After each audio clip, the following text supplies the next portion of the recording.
Almarhum Ad-Doktor Fathi akan sebut dalam bab itu, orang beriman tahu apa tujuan Rasul diutus, iaitulah menyedarkan mereka tujuan mereka hidup. Untuk apa hidup di dunia?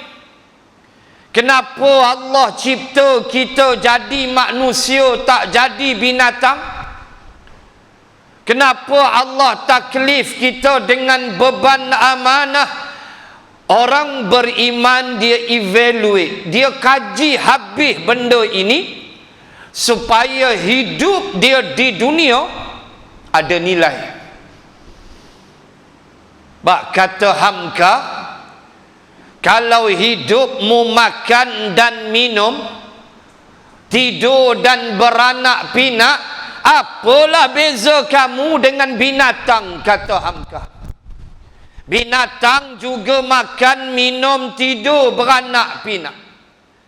Tiba-tiba kita manusia macam tu perangai. Apa beza? Sampai tak pernah bertanya, untuk apa aku ada di planet nama bumi ni? Untuk apa Allah kirim para rasul?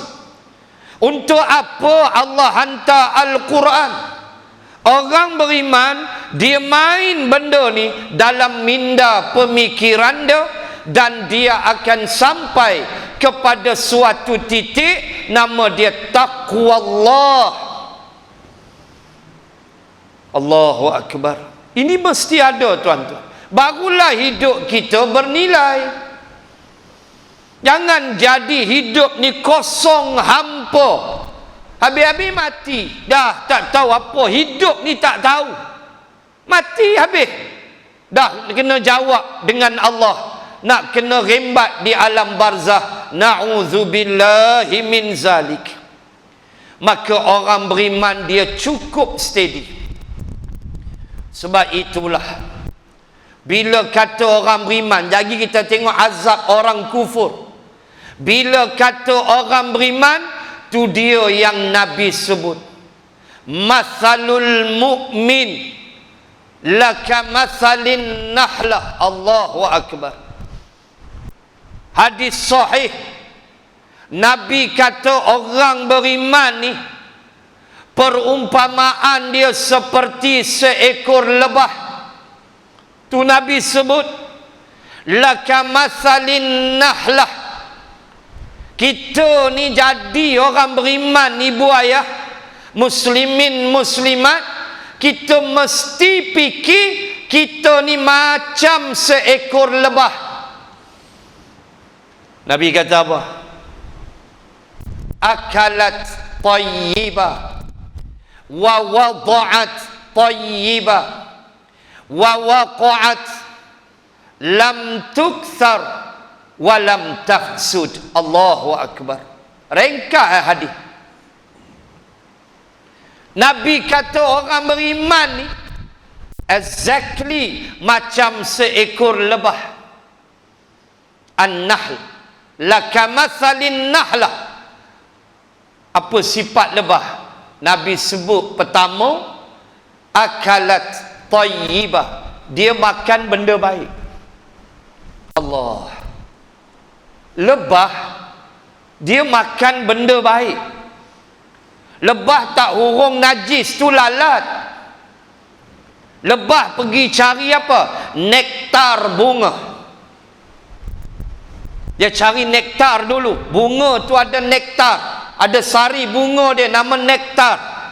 Bukan madu, bukan madu bunga. Bunga tak ada madu. Proses dulu baru jadi madu.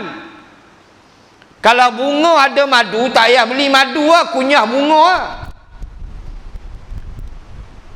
Lebah dia ambil nektar sari bunga. Tu Allah sebut, wa auha rabbuka ilan nahli. Ya Allah, ya Tuhan, dan Tuhanmu telah mengilhamkan pada lebah, anittakhidhi minal jibali buyutan. Panjanglah ayat tu, 68, 69 An-Nahlu. Dia terbang.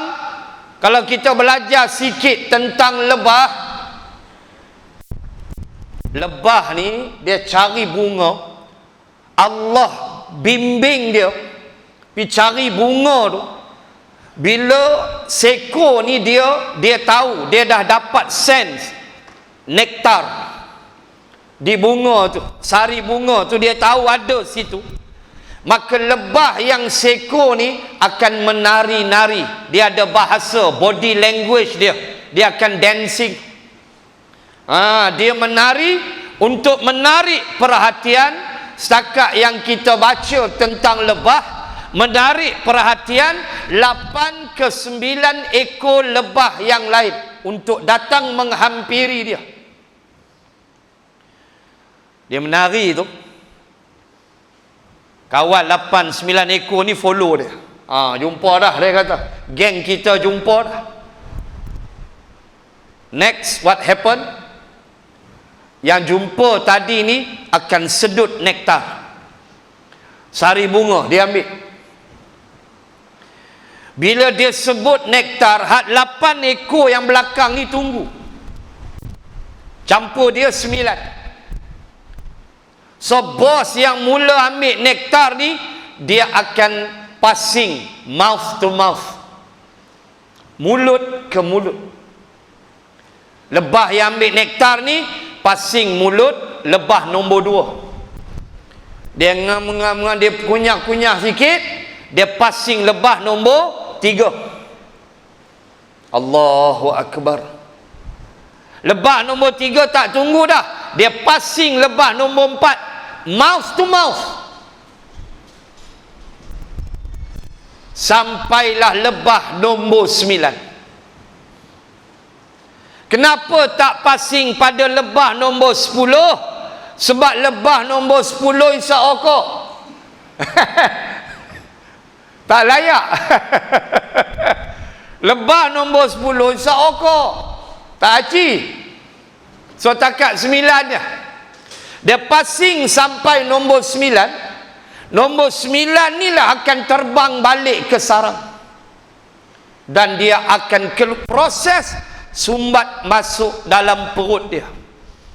Enzim perut dia akan bercampur dengan nektar madu sari bunga tadi, barulah dia luahkan, baru jadi madu lebah, simpan dalam sarang. Proses itu berjalan. Allah Subhanallah, Maha suci Allah. Baca surah An-Nahl. Bukan satu surah tu cerita bab lebah. Mana ada? Ayat 68, 69 tu ya. 2 ayat ya cerita lebah. Mana sarang dia? Kemudian yakhruju min butuniha syarabun mukhtalifun alwanuhu fihi shifaa'un linnas. Nanti keluarlah dari perut lebah itu minuman yang menyembuhkan penyakit manusia. 2 ayat je, tapi the whole surah nama dia An-Nahlu, supaya kita berfikir. Bukan kata maha agung, maha hebat Allah, tetapi hadis Nabi sebut orang beriman macam seekor lebah. Pertama, akalat tayyibah, dia makan hak baik. Orang beriman tak makan rasuah. Orang beriman tak terlibat makau scam. Orang beriman tak rembat duit judi. Orang beriman tak ambil duit orang, tak makan riba. Dia akalat tayyibah, dia makan semua hak baik. Dia bekerja cari rezeki halal. Tu orang beriman. Yang kedua kata Nabi, wa wada'at tayyibah, lebah mengeluarkan yang baik. Sebut dah tadi madu lebah, manisan lebah.